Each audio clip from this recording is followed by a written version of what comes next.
Hi guys, in this video we're going to have a look at parallel lines. So hopefully you know that parallel lines are two lines that will never meet. So here we go, here's an example here. These two lines are continued forever and ever, are never going to meet, and we call them parallel lines.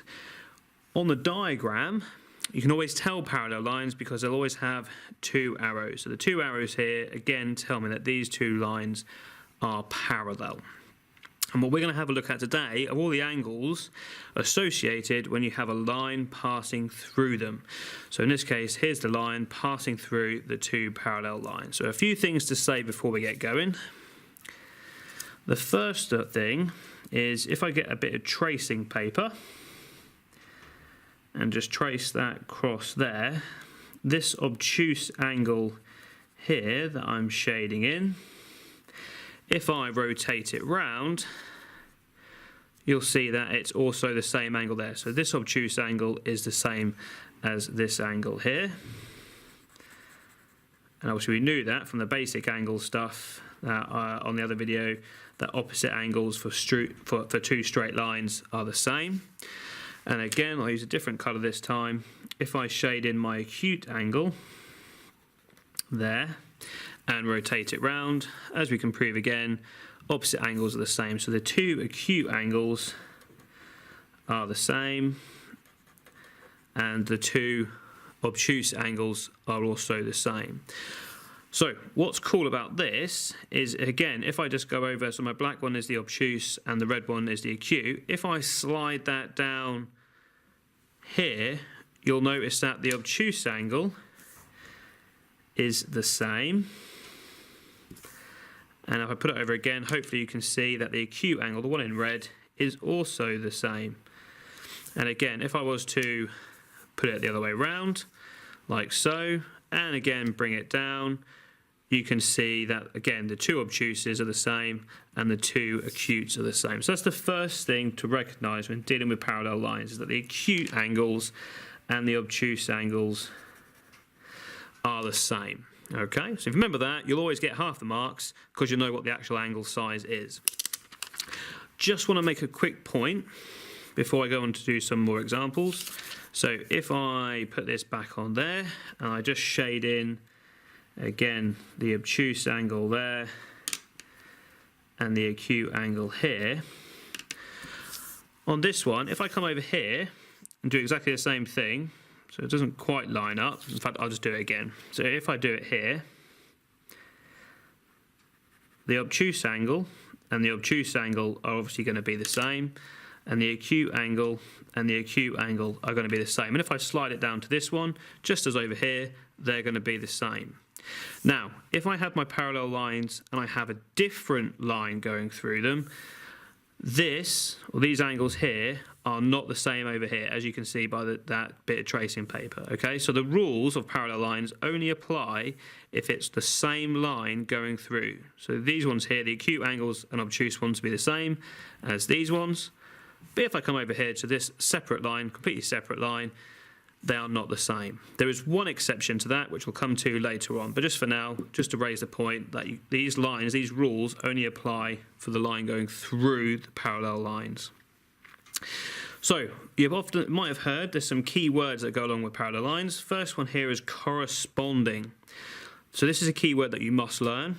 Corresponding angles are the same. So basically what we're saying is, if I've got this angle up here, the top right, using the corresponding rule, it says that the other top right angle down here is the same. And if you look up here again, this angle here was the same as this angle here. So if I was to use my tracing paper, it's this one here, isn't it? If I was using my tracing paper and come down, it's saying that this angle is the same as this angle. Likewise with the bottom right, they're going to be the same. Top left, bottom left. So if you're basically using your tracing paper and going down and saying this angle would be there if I use tracing paper, that's called the corresponding rule. Another way to remember it is, we've got two angles. One's always going to be inside the parallel lines, one's always going to be outside. So there's a little thing that might help you. Some people use the F angle or use the F to try and spot it. Now you can do that. I tend to try and avoid it because then people say the reason is it's an F angle and you don't get any marks for that. You have to use the word corresponding. But if it helps you to spot it, by all means, use the fact that you can use F angles on this. Just as I'm doing here. So there we go, there's your F there. And again, there's your F there. So you can use F angles to help you see it, but please use that keyword corresponding. The second rule to have a look at is called the alternate rule. And again, alternate angles are the same. Now in this case, both angles are inside the parallel lines, but they're on alternate. They're on different sides of the line going through them. As we saw here, they're obtuse, obtuse, they're the same. Acute, acute, they're the same. So if you're using this rule, we use the keyword alternate. And just like them, there were F, you can also use Z to try and help you spot the alternate angles. But keyword there, use the word alternate. And the last rule is the interior angles. Okay, so interior are on the inside, obviously because it's interior, inside the parallel lines, but in this case they're on the same side. Now they're different. They're not the same, they are different angles. But one's obtuse and one's acute.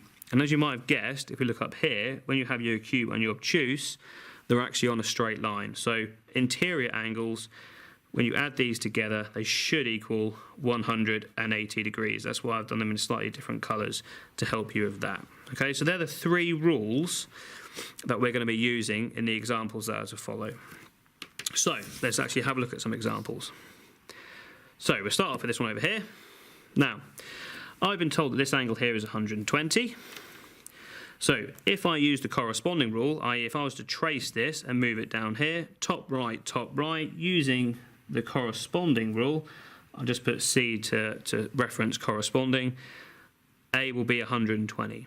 You've got two choices for B. You could use the fact that they're opposite angles to say that that's 120, or again, you can use the alternate rule, so there's me highlighting my Z, to say that A and B are alternate. So two different ways that you could work out what B are.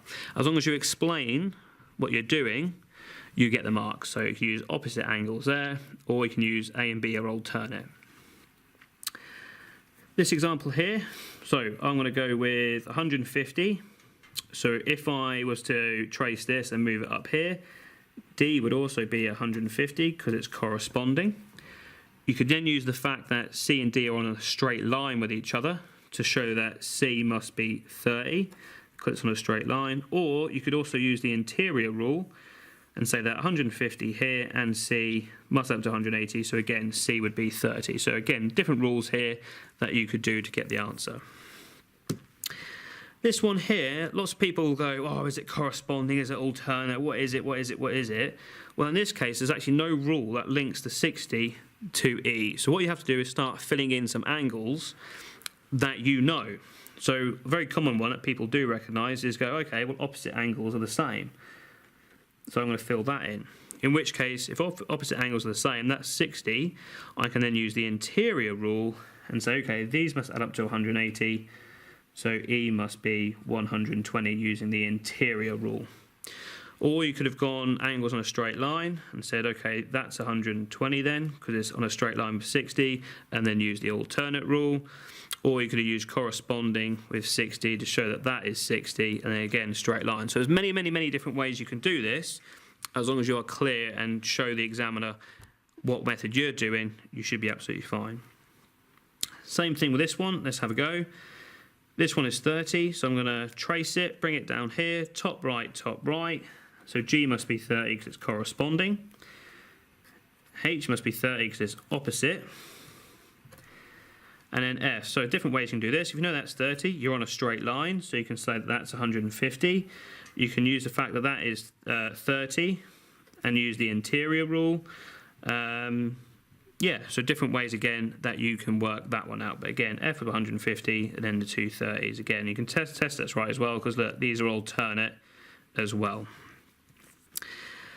So this time I've got my straight line going through here and I've got a different straight line going through here. So remember, this has nothing to do with the second line over here. So for now, I'm just going to cover it up and I'm going to ignore it just so I don't get confused. So again, there's no rule that links 100 and I, so I'm just going to start filling in ones that I know. Well, opposite angles are the same. These two are opposite, so I'm going to put a little opposite there to explain what I've done. And then if I was to sketch this, move it down there, bottom left, using the corresponding rule, I can work out that I would also be 100. Okay, again, there's different ways you can do it, but I think that's probably the most obvious. Once you've done that one, I'm now going to work out what J is. So again, I'm going to cover this one up because these are not related. That's 40. Again, there's no rule that links them, so I'm going to start filling in some rules that I do know. Well, if that's 40, I can use the alternate rule to prove that that is 40. Then I can use, sorry, I better put an A for alternate there. Then I can use the facts on a straight line. Therefore, that'll be 140. So straight line. I could have gone corresponding and sketched it and brought it down here to show that that was 40. And again, used a straight line. Either way, absolutely fine. Getting a little bit trickier now. This time I've got two parallel lines. They're not obvious, they're not straight like I've been doing on my other examples. They're now going at sort of a slightly diagonal way. So what you can do is you can turn your page round if it helps you. Most of the time it does. In which case, if I do this, and you can also, what might be an idea to help, is extend the lines. If you have a ruler, I'd recommend using a ruler, but I've left mine in my drawer. So if you extend the lines, hopefully it might help. And you can see that this angle here, if I was to sketch it and bring it down here, K would actually be down here. So if I go back, I say, okay, if I know that angle, I know what K is. And here is a triangle. So hopefully you remember that angles in a triangle add up to 180. So what you can do is 70 plus 50 is 120. Then 180, take away the 120, leaves you with 60. So that must be 60. And then using the not 66, 60. Then using the corresponding rule, because remember we traced it down to there, K would also be 60 using the corresponding rule. Okay, so if it helps, twist the parallel lines around so they're sort of horizontal to you, makes it a bit easier to see. Again, extending the lines also helps. This one here, I've got two sets there, a set of parallel lines there, and another set here. But again, don't let it put you off, just take it step by step. I'm going to cover up the bottom pair and just look at the top. So there's one parallel line, there's one parallel line. So if this is 100, I can use the interior rule, that they add up to 180, to prove that that is 80 degrees, using the interior rule. And I can use the facts on a straight line with M to work out that that is 80. So straight line, or you can use the fact that, look, there's the Z. You can say that M and L are alternate as well. Different ways you can do it. And again, I'm going to cover up the top, do exactly the same thing. So there's a parallel line, there's a parallel line. Using the interior rule, I've worked out that that is going to be 30. And again, using the alternate, or the fact it's on a straight line with 150, I can work out that N will also be 30. So don't let it put you off that there's more than one parallel line. Just take it step by step. These last two examples are illustrating the point I was making earlier over here, where this line has nothing to do with this line. And you might remember I said there is one exception. This is it. The only time that if you've got two parallel lines, that this line will affect this line is if you've got another set of parallel lines. So basically, if you've got two parallel lines there, two parallel lines going through it, then they do affect each other. And this is how they do it. By using the interior rule, these are going to add up to 180. So that's going to be 100 using the interior rule. And then if I rotate my page round, again, I'm going to use the interior rule to prove that that angle there is 80. And then again, I'm going to use the interior rule there to prove that that's 100. And what you'll notice is that in a parallelogram, again, which is two sets of parallel lines, opposite angles are the same, okay? But use the interior rule to get all the way around, but then you should spot that parallelograms, opposite angles are the same. And I'm going to use that in this diagram here. So this is exactly the same, except my angles, sorry, not my angles, my straight lines, my parallel lines are just extended. But in the middle, I still have a parallelogram, okay? In which case, I'm going to use that rule there. The opposite angles are the same. So that's 120, because that's 120. And I'm going to use the interior rule to work out that this angle here must be 60. In which case, really easy, opposite angles are the same in this case. So that angle there must be 60. Angles on a straight line add up to 180. So again, I can work out that that is 60. Okay, so that's the only time that one line will affect the other, if they're actually two sets of parallel lines. So there's a few questions there to help, a few things there to help you, a few examples. Hopefully that'll be useful for the homework and obviously revision. Thanks, guys.